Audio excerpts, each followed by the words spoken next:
Hello and welcome student back. Today we are going to see the next part of the first lesson, that is the classification of microbes. काल आपण मोनेराच्या characteristics बघितल्या, प्रोटिस्टाच्या characteristics बघितल्या, फंगीच्या characteristics बघितल्या. ठीक आहे. आता जे मायक्रोब्स आहेत म्हणजे ज्याला आपण मायक्रो ऑर्गॅनिझम असं म्हणतो, त्याचं क्लासिफिकेशन कसं आहे, ते कसे क्लासिफाय केले गेलेले आहेत, म्हणजे कॅरेक्टरिस्टिक्स काय हे आपण आता लर्न करणार आहे. ठीक आहे. तर पहिला पॉईंट आहे तो बघा इथे, क्लासिफिकेशन ऑफ मायक्रोब्स.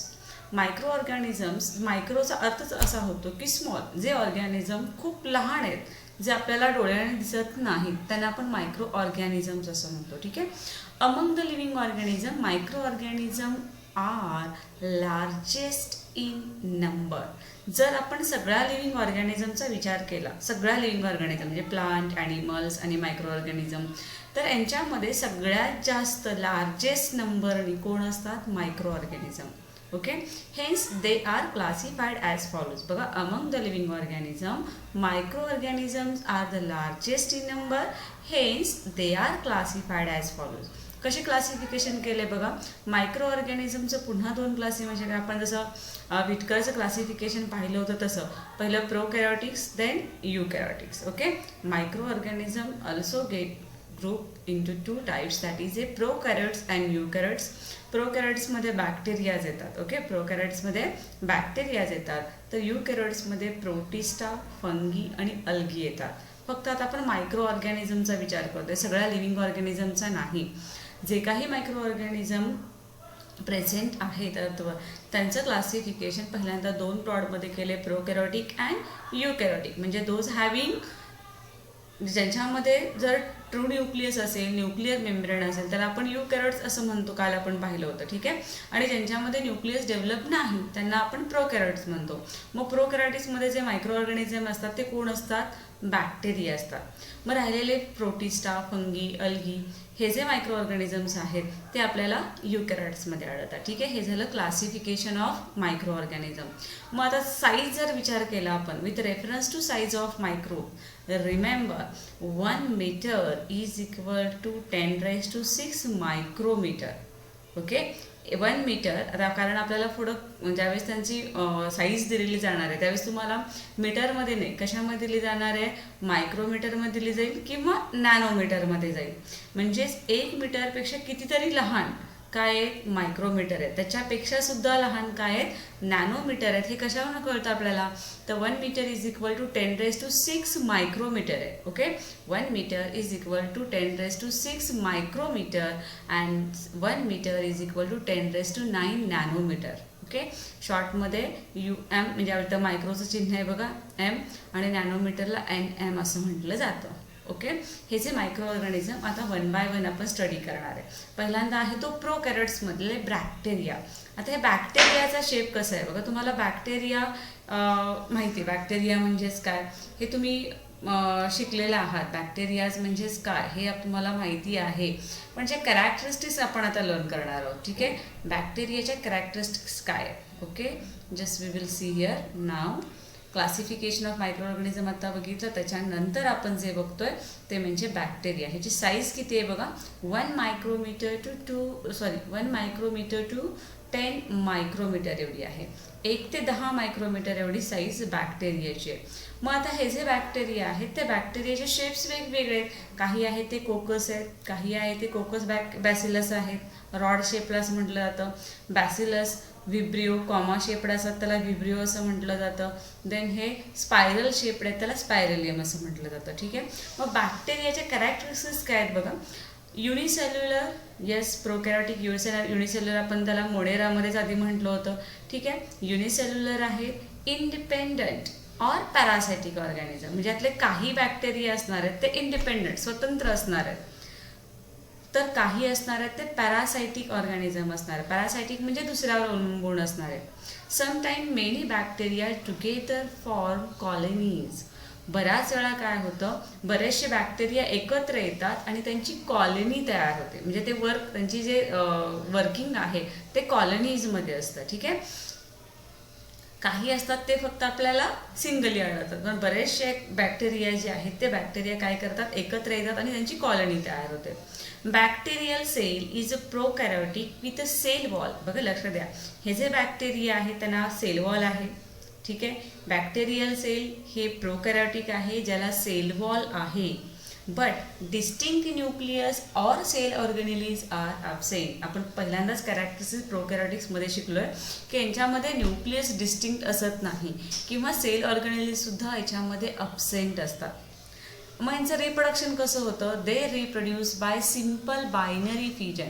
सिम्पल साध्या पद्धतीनं, बायनरी म्हणजे एकापासून दोन भाग होणे. यांचं जे रिप्रोडक्शन आहे ते खूप सोप्या पद्धतीनं बायनरी फ्युजननी होत असतं. इन फेवरेबल कंडिशन, बघा खालचा महत्त्वाचा पॉईंट आहे, in favourable condition bacteria grow vigorously. ज्यावेळेस त्यांना पाहिजे अशी फेवरेबल कंडिशन येते, ठीक आहे, अनुकूल वातावरण त्यांच्यासाठी ज्यावेळेस असतं त्यावेळेस हे बॅक्टेरियाची वाढ व्हिगरसलीचा अर्थ काय होतो, झपाट्याने, खूप प्रचंड मोठ्या प्रमाणामध्ये बॅक्टेरियाची ग्रोथ होते. It can double their number in 20 minutes. बघा फक्त 20 मिनिट्समध्ये त्यांची संख्या डबल होऊ शकते, एवढे ते व्हिगरसली त्यांची ग्रोथ होते. Okay, just again we are going to see the 4 point. That is the first one is unicellular, independent or parasitic organism. Sometimes may bacteria together form colonies. Bacterial cell is prokaryotic with a cell wall, but distinct nucleus or cell organelles are absent. Third one, they reproduce by simple binary fission. Fourth one, in a favorable condition, bacteria grows vigorously and can double their number in 20 minutes. इथं तुम्हाला काही बॅक्टेरियाचे shape दिलेले आहेत. Okay, bacteria coccus, coccobacillus, bacillus. Coccus generally गोल आहे बघा, round shape किंवा spherical shape म्हणू शकतो आपण त्याला. बॅसिलस असतात ते रॉड शेप असतात, विब्रिओ असतात ते कॉमा शेपड असतात आणि स्पिरिलियम हे स्पायरल शेपड असतात. ओके, बॅक्टेरिया समजलं. त्याच्यानंतरचा जो पॉईंट आपण बघणार आहे, मायक्रो ऑर्गॅनिझम बघणार आहे, ते म्हणजे प्रोटोझोआ. ठीक आहे, कोणता बघणार आहे आपण, प्रोटोझोआ. प्रोटोझोआबद्दल काय माहिती आहे बघा, याची थोडीशी साईज मोठी आहे. अप्रॉक्सिमेटली प्रोटोझोआची जी काही साईज आहे ती 200 मायक्रोमीटर एवढी आहे. अप्रॉक्सिमेटली साईज किती याची, 200 मायक्रोमीटर. ओके, 200 मायक्रोमीटर ह्याची साईज आहे अप्रॉक्सिमेटली. मग याच्यामध्ये काय येतं तर पॅरामेशियम दाखवले बघा, इथं पॅरामेशियम आहे, इकडं एंटामिबा म्हणजे अमिबा आहे. हे जे ॲनिमल्स आहेत हे प्रोटोझोन्समध्ये येतात. ओके, मग प्रोटोझोनच्या कॅरेक्टरिस्टिक्स काय आहेत, protozoans are found in soil, fresh water and sea water. म्हणजे असं काही नाही की प्रोटोझोन फक्त जमिनीमध्ये आढळतात असं नाही, तर फ्रेश वॉटर आणि सी वॉटर म्हणजेच खाऱ्या पाण्या आणि गोड्या पाण्यामध्ये सुद्धा प्रोटोझोन्स आढळतात. सेकंड पॉईंट बघा, some are found in the body of other organism are pathogenic. पण काही यातले प्रोटोझोआ जे आहेत ते ऑर्गॅनिझमच्या बॉडीमध्ये सुद्धा आढळतात. ठीक आहे, ऑर्गॅनिझमच्या बॉडीमध्ये आढळतं याचा अर्थ ते कसे आहेत रे, पॅरासाइट आहेत. त्यालाच आपण पॅथोजेनिक असं म्हणतो. पॅथोजेनिक म्हणजेच असे मायक्रो ऑर्गॅनिझम की जे काय करतात, डिसीज कॉज करतात. बघा लक्ष द्या, इथे एक नवीन डेफिनेशन आपण शिकतोय. पॅथोजनचा अर्थ काय होतो तर ते मायक्रो ऑर्गॅनिझम्स असतात, the micro organism which causes diseases. ज्या मायक्रो ऑर्गॅनिझममुळं डिसीजेस होतात त्याला आपण पॅथोजन असं म्हणतोय. मग हे जे प्रोटोझोआ आहेत, काही प्रोटोझोआ असं म्हटलंय ते अदर ऑर्गॅनिझमच्या बॉडीमध्ये आढळतात आणि ते पॅथोजेनिक असतात. पॅथोजेनिक म्हणजे ते डिसीज प्रोड्यूस करणारे असतात. ठीक आहे, there is a great variation in a cell structure, organs of locomotion and modes of nutrition among protozoan. यांच्यामध्ये आपल्याला व्हेरिएशन दिसतं सेल स्ट्रक्चरमध्ये. ठीक आहे, यांच्या ऑर्गन्स ऑफ लोकोमोशन्समध्ये सुद्धा आपल्याला डिफरन्स आहे. म्हणजे फॉर एक्झाम्पल मागच्या लेक्चरमध्ये आपण बघितलं होतं की हे पॅरामेशियम आहेत, पॅरामेशियममध्ये तुम्हाला हे सिलिया लाईक स्ट्रक्चर दिसतं आहे. ओके, हेअर लाईक स्ट्रक्चर आहे, त्याला सिलिया असं म्हटलं जातं. हे सिलियाज मार्फत पॅरामेशियमचे लोकोमोशन होत असतं. अमिबा जे आहेत ते अमिबामध्ये सुडोपोडियाज असतात. काहींच्यामध्ये फ्लॅजेल असतात, म्हणजेच ऑर्गन ऑफ लोकोमोशन आणि मोड ऑफ न्यूट्रिशन, अन्न घेण्याच्या पद्धती आणि लोकोमोशन करणारे जे ऑर्गन आहेत हे प्रत्येकामध्ये थोडंसं व्हेरिएशन्स आपल्याला आढळतं among protozoans. Okay. Then fourth one, the organism reproduce by simple cell division. यांच्यामध्ये जे रिप्रोडक्शन होतं ते रिप्रोडक्शन इथं सुद्धा सिम्पल सेल डिव्हिजनमध्ये होतं. सिम्पल बायनरी फिजन म्हटलं तरी चालतंय. याचे एक्झाम्पल काय आहेत? Amoeba, paramecium. बघा एक्झाम्पल प्रोटोझोआचे काय आहेत? Amoeba, paramecium. जनरली हे कुठं आढळतात? Free living in a dirty water. जे काही वॉटर डर्टी आहे त्याच्यामध्ये आपल्याला हे फ्री लिव्हिंग आढळतात. ठीक आहे, अमिबा आणि पॅरामेशियम. दुसरा एक आहे, आता याच्यामुळं काही जे प्रोटोझोआ आहेत ते प्रोटोझोआ कसे आहेत? मग अशी म्हटलं आपण पॅथोजेनिक आहेत. पॅथोजेनिक म्हणजेच काय? डिसीज प्रोड्यूस करणारे. मग याच्यामध्ये पहिला आहे तो एंटामिबा हिस्टोलिटिका. बघा नाव काय आहे? एंटामिबा हिस्टोलिटिका. हा जो पॅथोजन आहे तो काय करतो? डिसीज करतो. कोणता डिसीज? अमेबियासिस. कोणता डिसीज आहे? कॉजेस अमेबियासिस. जनरली जे काही स्टमक इन्फेक्शन किंवा डिसेंट्री सारखे सिम्पटम्स याच्यामध्ये आपल्याला दिसतात अमेबियासिसमध्ये. दुसरा आहे प्लाझ्मोडियम व्हायवॅक्स. प्लाझ्मोडियम व्हायवॅक्स हा सुद्धा प्रोटोझोआ आहे आणि त्याच्यामुळं कोणता आजार होतो? Causes malaria. लक्षात घ्या, एंटामिबा हिस्टोलिटिका, अमेबियासिस. ओके. आणि प्लाझ्मोडियम व्हायवॅक्समुळे काय होतो? मलेरिया होतो. आता युग्लिना जो आहे, युग्लिना हा प्रोटोझोआ आहे तो ॲटोट्रॉफिक आहे. ॲटोट्रॉफिक म्हणजे याच्यामध्ये काय रे? फोटोसिंथेसिस पिगमेंट म्हणजे क्लोरोफिल असल्यामुळं युग्लिना हा जरी प्रोटोझोआ असेल तरी तो कसा आहे? ॲटोट्रॉफिक आहे. ओके. कॅरेक्टर्स कळाले प्रोटोझोआचे. साईज त्याची अप्रॉक्सिमेटली 200 मायक्रोमीटर एवढी आहे. देन नेक्स्ट फंगी बघणार आहे आपण. फंगीमध्ये काय बघतोय? बघा ह्याची साईज जी आहे ती जनरली 10 मायक्रोमीटर टू 100 मायक्रोमीटर एवढी आहे. फंगीची अप्रॉक्सिमेटली साईज, जे मायक्रो ऑर्गॅनिझम फंगीजमध्ये येतात त्याची size approximately 10 micrometre to 100 micrometre त्याच्या दरम्यान असू शकते. मग हे आढळतात कुठं? They are found on decaying organic matter. Decaying म्हणजे कुजणारे. कुजणारे जे काही ऑर्गॅनिक मॅटर आहेत किंवा डेड बॉडीज असतील प्लांट किंवा ॲनिमल्सच्या. बघा, decaying organic matter or dead bodies of plants and animals, इथं आपल्याला हे फंगी आढळतात. These are found on decaying organic matter and dead bodies of plants and animal. These are eukaryotic organism. मग अशी आपण बघितलं तर बॅक्टेरिया हे प्रोकॅरियोटिक होते, प्रोटोझोआ हे युकॅरियोटिक होते आणि फंगी सुद्धा काय आहेत? युकॅरियोटिक आहेत. ओके. पण यातले काही आहेत ते युनिसेल्युलर आहेत. काही याच्यामधले जे ऑर्गॅनिझम्स फंगी आहेत ते कसे आहेत रे? युनिसेल्युलर आहेत. Some are unicellular and other are visible with naked eyes. काही युनिसेल्युलर आहेत तर बाकीचे जे आहेत ते आपल्याला डोळ्याने सुद्धा दिसू शकतात. जे काही युनिसेल्युलर आहेत ते मात्र आपल्याला मायक्रोस्कोप खाली पाहावे लागतात. ठीक आहे. देन थर्ड वन सॅप्रोफायटिक आहे. सॅप्रोफायटिकचा अर्थ कालही आपण बघितला. सॅप्रोफायटिक म्हणजेच काय? Absorb their food from decaying organic matter.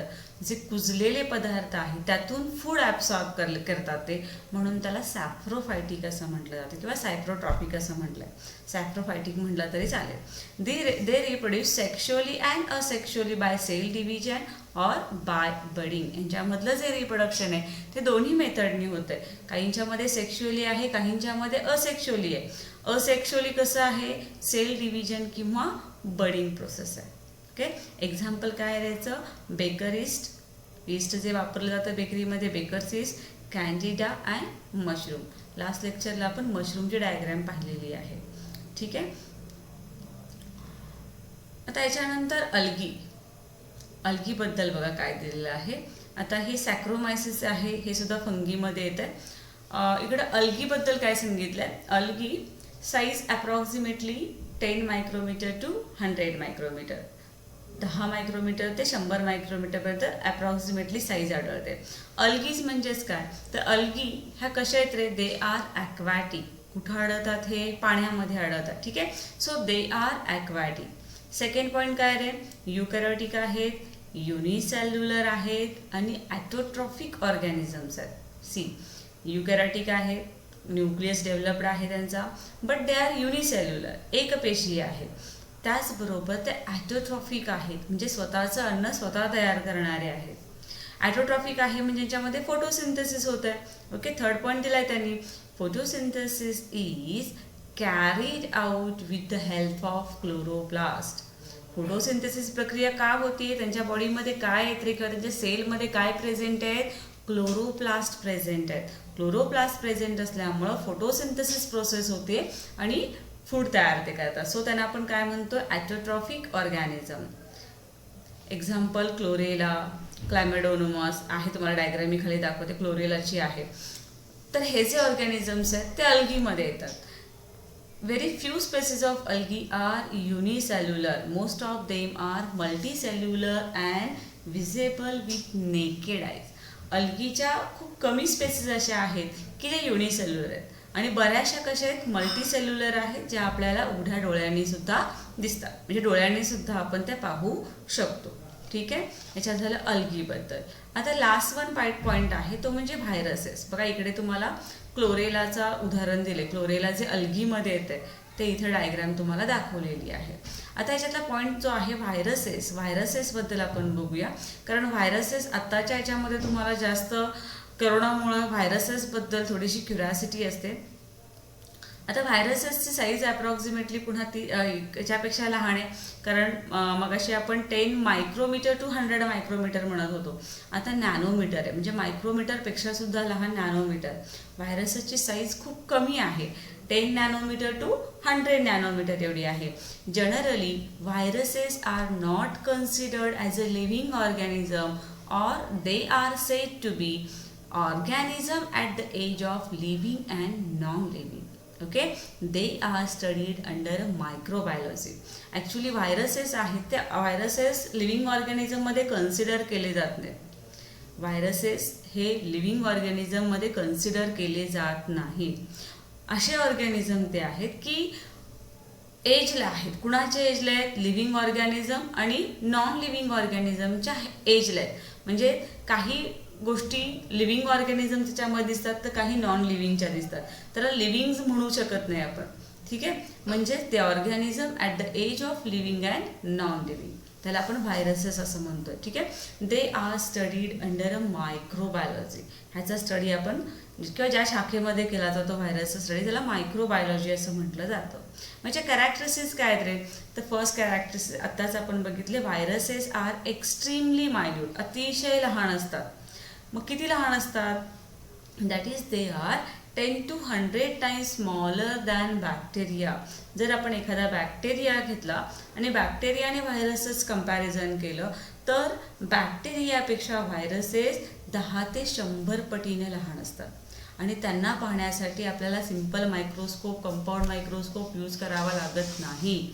Microscope आपला कोणता यूज करावा लागतो, इलेक्ट्रॉन मायक्रोस्कोप. व्हायरसेस कशाखाली दिसतात फक्त, they can be seen only with electron microscope. Okay, second point, they are found in the form of independent particle.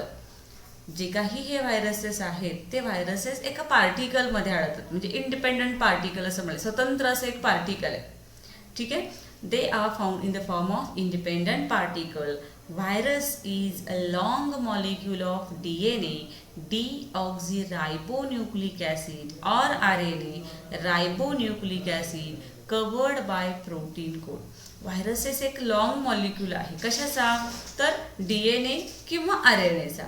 DNA म्हणजेच काय, डिऑक्झिरायबोन्यूक्लिक acid, आणि RNA म्हणजे रायबोन्यूक्लिक ॲसिड, आणि त्यांच्या कडेनी काय असतं रे, प्रोटीन कोट असतं.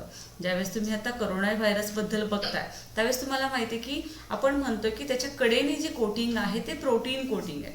ठीक आहे, आत काय त्याच्या DNA आहे. म्हणजे व्हायरसेस हे एक लॉंग मॉलिक्यूल आहे, एक तर त्याच्यामध्ये DNA असेल किंवा RNA असेल आणि त्याच्या कडेनी मात्र काय असतं, प्रोटीन कोट असतं.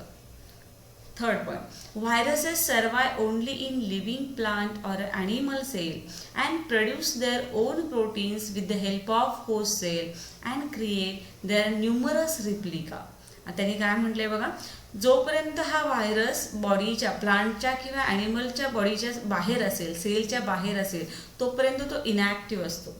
आणि ज्यावेळेस प्लांटच्या किंवा ॲनिमल सेलच्या बॉडीमध्ये तो एंट्री करतोय त्यावेळेस तो ॲक्टिव्ह होतोय.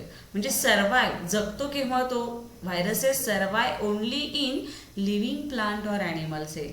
जर सेल ती लिव्हिंग प्लांट किंवा ॲनिमलची सेल असेल तर त्याच्यामध्ये व्हायरसेस सर्वाईव्ह होतात. आणि सर्वाईव्ह झाला ते काय करतात and produce their own proteins. ज्यावेळेस त्याच्या सेलमध्ये ते जातात त्यावेळेस ते काय करतात रे स्वतःचं प्रोटीन तयार करतात. स्वतःचं प्रोटीन तयार करत असताना ज्या सेलमध्ये ते वाढतात त्या सेलचा ते वापर करतात with the help of host cell and create their numerous replica. आणि त्यांचे पुन्हा मग इथं व्हायरसची संख्या काय होत जाते रे वाढत जाते. Then they destroy the host cell. ज्या सेलमध्ये ते वाढलेत त्या सेलला ते काय करतात पुन्हा डिस्ट्रॉय करतात आणि फ्री होतात. बघा ज्या सेलवर ते अटॅक करतात पहिल्यांदा त्याला आपण होस्ट सेल असं म्हणणार आहे. त्या होस्ट सेलमध्ये त्या होस्ट सेलचा वापर करून स्वतःचं प्रोटीन तयार करतात. प्रोटीन तयार केल्यानंतर स्वतःचे असे बरेचसे न्यूमरस म्हणले अनेक रिप्लिका अनेक व्हायरसेस तयार होतात त्याच्यापासून. आणि नंतर ते काय करतात त्या सेलला ज्या सेलमध्ये आहे त्या सेलला डिस्ट्रॉय करतात आणि फ्री होतात. ठीक आहे. This free viruses again infect new cell. मग हे जे व्हायरसेस जे सेलच्या बाहेर पडलेले आहेत त्या शेजारच्या परत नवीन सेलला ते काय करतात इन्फेक्ट करतात. अशा पद्धतीने यांची ग्रोथ झपाट्याने होत जाते. Viruses cause many diseases to plant and animal. फक्त व्हायरसेस ॲनिमलला होतात असे नाही. व्हायरस जे डिसीजेस आहेत ते प्लांटसुद्धा होतात. प्लांटला सुद्धा होतात. मी तुम्हाला टोमॅटो विल्ट व्हायरस दाखवले बघा. टोमॅटोवर होणारा जो काही डिसीज आहे व्हायरसमुळं त्याला टोमॅटो विल्ट डिसीज असं म्हटलं जातं. ठीक आहे. आता पुढच्या पेजवर आपण डू यू नो मध्ये काय बघतोय बघा. काही व्हायरसेस आहेत. डू यू नो मध्ये तुम्हाला काय म्हटलंय की ह्युमनवर किंवा ह्युमनमध्ये आढळणारे जे व्हायरस आहेत किंवा इन्फेक्ट करणारे जे व्हायरसेस आहेत ते कोणकोणते आहेत. Polio virus, influenza virus, HIV ज्याने एड्स होतो तुम्हाला माहिती आहे. HIV व्हायरस आहे. HIV एड्स व्हायरस म्हणले एक्सेट्रा हे ह्युमन व्हायरसेस आहेत बघा. Polio virus, influenza virus, HIV AIDS virus etcetera. याच्यापेक्षा भरपूर आहेत पण हे ते 3 तुम्हाला दिले. नंतर आहे कॅटल म्हणजे गुरांच्या मध्ये होणारा कुठला आहे पायकोरोना व्हायरस. ओके. पायकोरोना व्हायरस हा कॅटलमध्ये आढळतो. प्लांटचं उदाहरण दिले. प्लांट्समध्ये टोमॅटोचं आणि टोबॅकोचं दिलेलं आहे. टोमॅटोमध्ये असणारा व्हायरस किंवा टोमॅटोवर अटॅक करणारा जो व्हायरस आहे त्याला विल्ट व्हायरस असं म्हटलं जातं. आणि टोबॅकोवर करणारा आहे त्याला मोझेक व्हायरस असं म्हटलं जातं. ठीक आहे. आता बॅक्टेरियावर जर व्हायरसने अटॅक केला त्यावेळेची जी फेज असते त्याला बॅक्टेरियो फेज म्हटलं जातं. What is bacteriophage? Viruses attack bacteria. ठीक आहे. म्हणजे हे जे व्हायरसेस आहेत हे व्हायरसेस तुम्हाला इथं बऱ्याच पद्धतीनं वेगळं म्हणजे ह्युमनमध्ये वेगळे आहेत, प्लांट्समध्ये वेगळेले आहेत किंवा कॅटल्समध्ये वेगळे आहेत. त्यामुळं हे जे व्हायरसेस आहेत ते व्हायरसेस आपण म्हणताना काय म्हणतोय तर हे कसे आहेत रे लिव्हिंग्स नाही आहेत पण लिव्हिंग आणि नॉन लिव्हिंग यांच्या एजेसवर आहे. एजेस म्हणजे कडांवर आहे. ठीक आहे. इथं हा तुमचा लेसन कंप्लीट झालेला आहे. हा एक्सरसाइजमध्ये हा तुम्ही चार्ट सहज भरू शकता. प्रोकॅरियोटिक, युकॅरियोटिक, हिअर युनिसेल्युलर, मल्टीसेल्युलर. युनिसेल्युलरमध्ये एकच किंगडम आहे तुम्हाला माहिती आहे तो म्हणजे कोणता मोनेरा. इथे प्रोटिस्टा. कारण हा जो युकॅरियोटिक युनिसेल्युलर त्याच्यामध्ये आपण काय म्हणणार आहे इथं जो असं आपण लिहिणार आहे तो कुठला असणार आहे रे प्रोटिस्टा असणार आहे. इथं फंगी, प्लांटी आणि ॲनिमलिया. बघा इथे आपण प्रोकॅरियोटिक लिहाल तुम्ही, इथे युकॅरियोटिक लिहाल दोन्ही बॉक्समध्ये. नंतर प्रोकॅरियोटिकमध्ये युनिसेल्युलर खाल्ले त्याच्याखाली किंगडम काय असणार आहे मोनेरा असणार आहे. इकडे युकॅरियोटिक्समध्ये युनिसेल्युलर आहे, मल्टीसेल्युलर आहे. युनिसेल्युलरमध्ये जो किंगडम आपण पाहिला होता तो आहे प्रोटिस्टा आणि मल्टीसेल्युलरमध्ये 3 होते फंगी, देन प्लांटी अँड ॲनिमलिया. ठीक आहे. याच्यानंतर फाइंड आउट माय पार्टनर्समध्ये तुम्ही मॅच द पेअर्समध्ये आन्सर्स देऊ शकता. आता तुम्हाला जनरली जस्ट आता आपण बॅक्टेरिया बघितलं आहे. बॅक्टेरियावर जर व्हायरसने अटॅक केला तर आपण बॅक्टेरियोफेज म्हणतोय. ठीक आहे. बॅक्टेरिया, बॅक्टेरियोफेज. आता इथं बॅक्टेरिया बॅक्टेरियोफेज म्हटलं तर बाकीचे आन्सर्स आपल्याला काय सापडतात का, तर इथं प्रोकॅरियोटिक म्हणतोय आपण. आता प्रोकॅरियोटिक म्हटलं तर प्रोकॅरियोटिकमध्ये सुद्धा तुम्हाला माहिती आहे की जनरली काय येतात, बॅक्टेरिया येतात. मग इथं कन्फ्युजन झालं ना की आन्सर्स काय घ्यायचे, तर आपण त्यासाठी पुन्हा एकदा चार्ट बघूया. इथं फंगी आहे. फंगी म्हटलं की मगाशी आपण आन्सर काय बघितलं होतं, फंगीचं एक्झाम्पल काय होतं, कॅन्डिडा होतं. काय होतं, कॅन्डिडा होतं. ठीक आहे. मग त्यामध्ये कॅन्डिडा घेतलं. आता अल्गीचं कोणतं आहे, अल्गी म्हणजेच काय, अल्गीचं एक्झाम्पल क्लोरेला होतं. 2 पॉईंट गेले. फंगीचं आपण कॅन्डिडा लिहिलं, अल्गीचं क्लोरेला लिहिलं. आता राहिलं प्रोटोझोआ, व्हायरस आणि बॅक्टेरिया. प्रोटोझोआमध्ये काय येणार आहे, तर अमिबा येतो. प्रोटोझोआचं एक्झाम्पल काय, अमिबा येतो. मग आता मला सांगा व्हायरसेस आणि बॅक्टेरिया. मग समजा आपण बॅक्टेरिया आणि बॅक्टेरियोफेज दिलं तर आन्सर काय राहील, व्हायरस प्रोकॅरियोटिक. आन्सर करेक्ट येणार आहे का, ते नाही येणार. त्यामुळं आपल्याला काय करावं लागेल, व्हायरसेस ज्यावेळेस बॅक्टेरियावर अटॅक करतात त्याला बॅक्टेरियोफेज म्हणतात. त्यामुळे आपल्याला मॅच द पेअर्स पार्टनर शोधताना काय लिहावं लागेल, व्हायरस बॅक्टेरियोफेज लिहावं लागेल. आणि बॅक्टेरिया ह्या प्रोकॅरियोटिक आहेत. ठीक आहे. त्यामुळे तर थोडंसं कन्फ्युजन होतं, पण जर तुम्ही चुकीचं इथं पेअर लावली तर पुढचे आन्सर्स चुकणार आहेत. पुन्हा एकदा आन्सर बघूया. फंगी, फंगीमध्ये कॅन्डिडा. प्रोटोझोआ, प्रोटोझोआमध्ये अमिबा. व्हायरस, व्हायरसमध्ये इथं बॅक्टेरियोफेज घेणार आहे आपण. Algae, chlorella. And third one, last one आपण बघूया बॅक्टेरिया. बॅक्टेरिया आहे त्याला आपण प्रोकॅरियोटिक म्हणणार आहे. ठीक आहे. याच्यानंतरचं एक आहे की state whether the following statements are true or false. Explain your statement. पहिलं आहे बघा, ट्रू ऑर फॉल्स सांगायचं आहे आणि त्याचं रिझन सांगायचं आहे. Lactobacilli are harmful bacteria. Lactobacilli are harmful bacteria. तुम्हाला माहिती आहे की लॅक्टोबॅसिलाय जे आहेत ते कशामध्ये आढळतात, मिल्कमध्ये आढळतात, दुधामध्ये आढळणारे आहेत आणि ते युजफुल बॅक्टेरिया आहेत, हार्मफुल बॅक्टेरिया नाहीत. त्यामुळे आन्सर याचं काय येणार आहे, फॉल्स येणार आहे. आणि तुम्ही लिहिताना एक्सप्लेनेशन काय सांगणार आहे की लॅक्टोबॅसिलिया आर युजफुल बॅक्टेरिया. काय युजफुल बॅक्टेरिया आहे, तर ते काय करतात, तर दुधाचं रूपांतर दह्यामध्ये करतात, म्हणजे मिल्कचं रूपांतर योगर्टमध्ये करण्याचं काम करतात. सो पहिलं स्टेटमेंट आहे ते रॉंग आहे. Lactobacilli are useful bacteria. ठीक आहे. Then B, cell wall of fungi are is made up of chitin. जी काही फंगीची सेल वॉल आहे ती कशाने बनलेली असते, कायटिननी बनलेली असते. ठीक आहे. याचा आन्सर तुम्हाला माहिती आहे. Then see, organ of locomotion in amoeba is pseudopodia. तुम्हाला माहिती आहे की अमिबामध्ये जे काही ऑर्गन्स आहेत लोकोमोशनसाठी ते कसे आहेत रे, त्याला आपण सुडोपोडिया म्हणतात. करेक्ट आहे. आणि तिसरा आहे tomato wilt is a viral disease. Tomato wilt हा काय आहे, व्हायरस डिसीज आहे. ह्याचाही आन्सर काय येणार आहे, ट्रू येणार आहे. ठीक आहे. हे 4 क्वेश्चनचे जे तुम्हाला इझी एक्सप्लेन करता येत होते ते मी ते एक्सप्लेन केले. डायग्रॅम्स आहेत तुम्हाला डिफरंट टाईप्स ऑफ बॅक्टेरिया, मग कशा आपण रॉड शेप किंवा व्हिब्रिओ, देन स्पायरिलियम, जे काही आपण शेप तुम्ही बघितले ते डायग्रॅम काढायचे. पॅरामेशियमची आहे आणि बॅक्टेरियोफेजची आहे. ठीक आहे. याच्यानंतर इथे बघा त्यांनी म्हटलंय arrange the following in ascending order of size bacteria, fungi and viruses, algae. Ascending, ascending म्हणजे चढता क्रम. चढत्या क्रमाने तुम्हाला काय करायचे, साईज बघायचे, कोणाची सगळ्यात कमी आहे, व्हायरसेसची. मग त्याच्यापेक्षा अजून लहान कोणाची, त्याच्यापेक्षा अजून कोणाची मोठी आहे. असेंडिंग ऑर्डर लावायचे, म्हणजे सगळ्यात आधी लहान, त्याच्यापेक्षा मोठा, त्याच्यापेक्षा मोठा, अशा पद्धतीने तुम्हाला अरेंजमेंट करायचे. ठीक आहे. त्याच्यानंतर बघा हू एम आय पण आहेत. हू एम आयचे आन्सर्स तुम्ही सांगू शकता. व्हेरी इझी क्वेश्चन्स आहेत ते पण. I don't have a true nucleus, cell organelles or plasma membrane.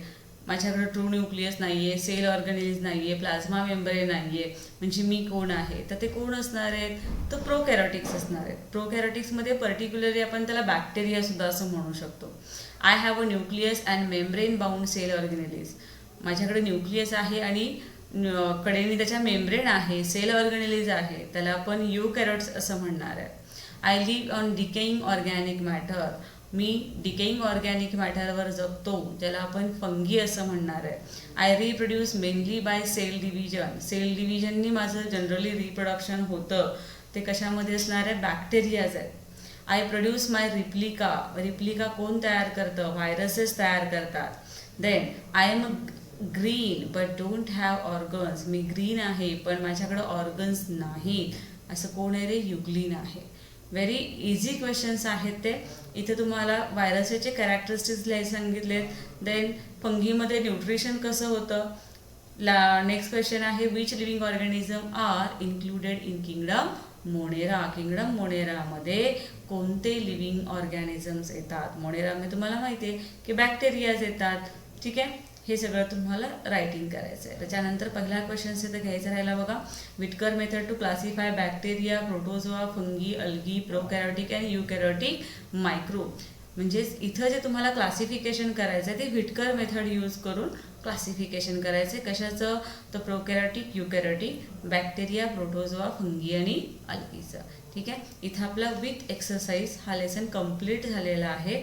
Next lesson second lesson आपण मी टाकेन त्यावेळेस तुम्हाला पाहायला मिळेल. Thank you everyone. चॅनल सबस्क्राईब केलं नसेल तर सबस्क्राईब करा. थँक्यू.